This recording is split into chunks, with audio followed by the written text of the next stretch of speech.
In the midst of disaffiliation, conferences are requiring local churches to give all of their membership information to the conference. That means names, email addresses, mailing addresses. I've heard from a number of conservative clergy and three conferences at least that this is going on. In some conferences, it's not going on. Now, the problem for me is this corruption? A lot of conservative pastors say executive overreach, they have no right to do this. I'm of the mind that conservatives need to do some gatekeeping. We need to make sure that we are not participating in this misinformation, right? Now, I'm always eager. Jeffrey Rickman is my name, and this is my channel, PlainSpoken. I talk about stuff from a conservative angle, and that means I'm usually having a problem with things said and done on the left. But I don't want to be a hypocrite. I don't want to be a partisan, and I think the people who watch my channel also don't want to be hypocrite partisans.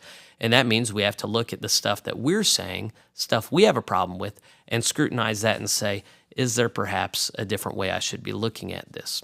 So let's address the first question. Is it actually illegal, according to the Book of Discipline, for conferences to request and require exact contact information of local churches? And I'm going to say actually no. And the reason I say that is for two main sections of the Book of Discipline. The first is paragraph 215.4. All baptized or professing members of any local United Methodist Church are also members, I put the word also, but it means that, members of the worldwide United Methodist Connection and members of the Church Universal. So that means they're also members of the annual conference. Every level of the denomination, they are members of. The other section I would read is paragraph 645.1a. To be informed about the needs and opportunities of the small membership church in a rural, suburban, and urban settings in the total life of the conference. Specific data shall be gathered that relate to all structural levels of the conference, including the local church. This data shall include, but not be limited to, demographics, membership, information on blah, blah, blah. There's that word membership. You can read the rest of that if you think anything comes up that changes that. But I believe the explicit language here empowers the annual conference to require and get this information from local churches. So I do not think it's executive overreach or abuse of covenant relationship in order for them to do that. Now, the reason, of course, why conservatives don't like that is because it's been known to happen across the denomination that as disaffiliation votes are held, a bunch of people show up that are on the membership rolls, but they are not active members of the local church. And I'm very close to a church where this happened, and they lost the vote by one vote. They did not quite clinch the 66.6% vote that they needed to get out. And it's because they were required to send out contact information to the whole membership list.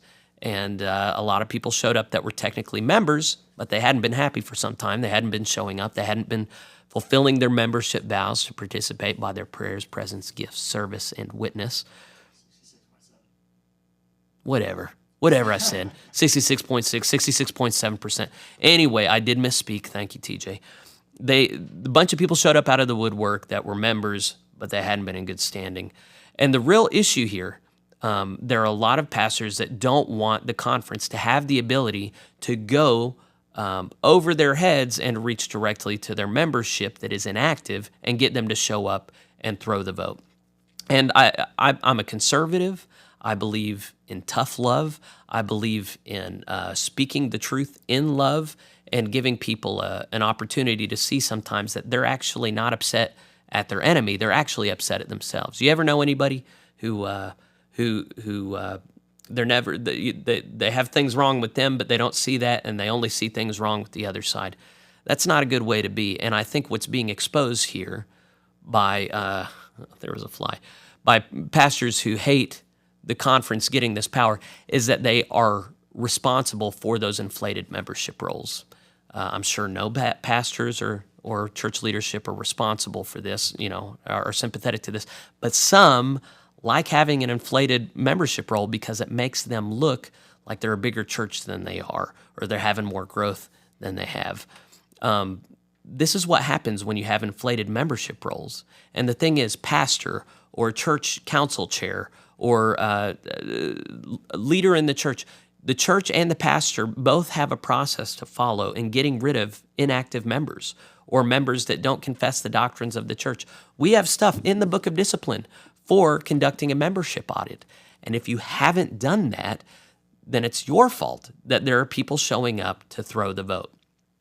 Now, this ties into culture of niceness, and I hear clergy say, "I didn't get into this ministry to do that. I did ministry to preach Jesus." And the reality is, if you're a United Methodist pastor, you have to do the full gamut of things, not just the things you want to do. And so you've been given a responsibility. You've been tasked with overseeing membership of the local church in a way that leads to the flourishing of that church. And if you continue allowing people to be on the membership who are not with the larger church, then you are inviting dissent. And so that's, of course, what we're seeing now is the church needs to make a decision, and it can't do so because you have invited dissent by allowing people to stay on the membership roll that shouldn't be. Now, sometimes you've only been at a church for a couple of years, you haven't had time to do that. But a lot of times, churches have made this bed. Church leadership knows that they have inflated membership numbers, but they insist for sentimental reasons on holding on to it. The moral of the story here is you can't be ruled by sentiment. It makes us very weak to be ruled by our feelings rather than by the principles established in the Bible. And one of those principles is accountability. We have a covenant body that we're responsible for maintaining. Maintain it. Make those hard decisions up front so that you're not suffering on down the line. My prayer is that whether you stay in the UMC, go GMC, whatever role of authority you have in your local church, make sure that membership means something. Make sure that inactive members either step up or step out. Make sure that your covenant community is defended on the front end so that it's not torn apart on the back end. All right, that's my Bitter Medicine series #1 episode. I got several more coming down the hopper. Conservatives, let's make sure that we're looking soberly and responsibly at this thing. If you've been throwing accusations at the conference saying that they're corrupt for wanting this stuff, stop that. There's plenty of other things to take issue with. God bless you and your church. I'll see you next time.